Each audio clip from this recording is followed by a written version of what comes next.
اعوذ باللہ من الشیطان الرجیم بسم اللہ الرحمن الرحیم۔ اس حال میں آئے ہوئے پاکستان کے مختلف علاقوں سے مختلف پارٹیوں کے اکابرین، دانشور، آئین کو سمجھنے اور پڑھانے والے، ایون میں خوشی ہے جنرل صاحب بھی ایک ہمارے ساتھ بیٹھے ہوئے ہیں۔ بات یہ ہے، ہم نے یہ تنظیم یا یہ فنکشن یا یہ جدوجہد خدا نخواستہ اس لیے شروع نہیں کی کہ ہم لوگوں کو گالیاں دیں، ہم لوگوں کو کی بے عزتی کریں۔ ہم اس ملک کے رہنے والے ہیں۔ کوئی ملک جاسوسی اداروں کے بغیر نہیں چل سکتا، کوئی ملک افواج کے بغیر نہیں چل سکتا، کوئی ملک ایک مستقل نظام کے بغیر نہیں چل سکتا جس پہ تمام ملک کے عوام کا اتفاق و اتحاد ہو۔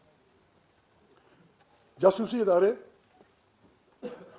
ملک کے آنکھوں اور کانوں کی طرح ہوتے ہیں۔ جس ملک کے ادارے زیادہ انٹیلیجنٹ ہوتے ہیں وہ رہبری کرتی ہیں اپنی سیاسی رہبری کا، پھر اس کی روشنی میں فیصلے کیے جاتے ہیں۔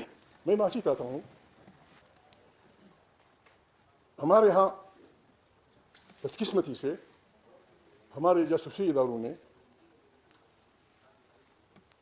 اپنی طرف سے ایک نظام خود ہی اپنے لوگوں کو، معافی چاہتا ہوں، کرپٹ کرتے ہیں، ان کی فائلیں بناتے ہیں اور پھر ان کو پاکستان کی رہبری حوالے کر کے پاکستان کی رہبری دیتے ہیں۔ ایک آدمی جو خود عوام سے نہ اٹھ کے آیا ہو اور آپ کی خدا نخواستہ اس کی وجہ سے how he will represent Pakistan. بات یہ ہے، یہاں بڑے پڑھے لکھے لوگ موجود ہیں۔ یہ جو نسخہ ہمارے دوست استعمال کر رہے ہیں، یہ نسخہ پرانے سوویت یونین میں فیل ہو چکا۔ سوویت یونین کا کوئی آدمی، چاہے پریزیڈنٹ ہو، چاہے آرمی چیف ہو، چاہے KGB کا سربراہ ہو، چاہے وزیر خارجہ ہو، چاہے گرومیکو فلانا، کوئی آدمی بن نہیں سکتا تھا جب تک وہ اپنے جاسوسی ادارے کی اس سرنگ سے نہ گزر گیا ہو۔ 60 سال کے بعد وہ نظام بکھر گیا۔ 5، 6، 10، 15 ممالک، حالانکہ لٹریسی ریٹ ان کا 100% تقریباً تھا، گزارے کے مکانوں کو مل چکے تھے، تعلیمی ادارے تھے، then why they separated from Soviet Union. ہمارے خیال میں یہاں بڑے عالم فاضل لوگ بیٹھے ہیں، میں دانشور تو نہیں ہوں، دانشخوروں میں اپنے کو شمار کرتا ہوں۔ بات یہ ہے، انسان بنیادی طور پہ حق کی حکمرانی میں حصہ چاہتا ہے۔ Uzbekistan, Tajikistan, Afghanistan, ترکمنستان، why did they separated? Soviet union کے اکابرین نے بس یہ مہربانی کی، حالانکہ ان کے ارسینلز میں آج بھی اتنے خطرناک ہتھیار پڑے ہوئے ہیں کہ وہ اس پلینٹ کو 2 دفعہ تباہ کر سکتے ہیں۔ انہوں نے کسی کا راستہ نہیں روکا۔ بابا آپ جانا چاہتے ہو، ویل اینڈ گڈ۔ ہمارا پرابلم اس ملک میں یہی ہے۔ آزادی ہمیں ملی ہے 14 اگست 1947 کو۔ اس آزادی کے ثمرات نیچے تک نہیں گئے ہیں۔ ہم نے اپنے لوگوں کو حق کی حکمرانی میں حصہ دار نہیں بنایا۔ حق کی بات کرو بس فوراً وہ ہو جاتا ہے، الزامات لگ جاتے ہیں۔ میں یہاں چونکہ دانشور لوگ بیٹھے ہیں، شریف لوگ بیٹھے ہیں، کچھ گلے کروں گا۔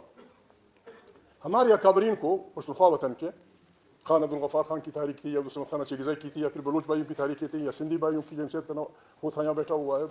ہماری تحریکیں کیا چاہتی تھیں؟ ہمارے پاس ووٹ نہیں تھا، 1 مین 1 ووٹ، 1 یونٹ کو ہماری تحریکیں، اگرچہ وہ بادشاہ خان کے بڑے بھائی کی عشیرباد سے بنا تھا، ڈاکٹر خان کی، ہم اسے پاکستان کے لیے نقصان دہ سمجھتے تھے۔ 1 مین 1 ووٹ کی ہم بات کرتے تھے کہ پاکستان مختلف نوع انسانوں کا، مختلف نوع کلچر کا ملک ہے، یہ یونیورسٹی فارم آف گورنمنٹ میں نہیں چل سکتا۔ اگست 47 کو سرتاج عزیز ایک کانفرنس میں بیٹھے ہوئے تھے میرے سامنے۔ میں نے وہ صدارت کر رہے تھے، میں نے کہا سرتاج عزیز میں آپ کو سوال رکھتا ہوں، پھر مجھے جواب دیجیے۔ وہ شریف آدمی، خدا کو زندہ رکھے، اگر وہ زندہ نہیں ہے خدا کو بخشنے کا زندہ ہے۔ میں نے کہا آپ مجھے بتائیں، میرے 3، ایک بڑی بہن، ایک بڑا بھائی، ایک گورنر محمد خان، وہ انڈین بورن ہے۔ میں اور میرا چھوٹا بھائی ہم پاکستانی بورن ہیں۔ میرا والد بھی پاکستانی بورن ہے، اس کا باپ، اس کا باپ، اس کا باپ، اس کا باپ، سب افغان بورن ہیں۔ میں نے کہا مجھے بتائیں ہم کیا ہیں پھر؟ یہی حال ہم سب کا ہے، ہم ہندوستانی تھے، ہم وہاں تھے، اب ہم ایک ملک میں آ گئے ہیں۔ اس ملک کو چلانے کے لیے ہمارے بزرگ یہ کہتے تھے کہ it should be federation. Soviet Union اور امریکہ کے مقابلے میں ہمیں غیر جانبدار ہونا چاہیے، ہمیں لوگوں کے وسائل پہ وہاں کے بچوں کو اختیار دینا چاہیے، ان کی زبانوں کا احترام کرنا چاہیے، لیکن ہم نے کسی کی بات نہ مانی۔ بنگال پہ زبان کے مسئلے پہ جو ہم نے گولیاں چلائیں، آج وہ دن تمام دنیا میں یونیسیف نے ڈکلیئر کیا ہے لوگوں کی مادری زبانوں کا دن۔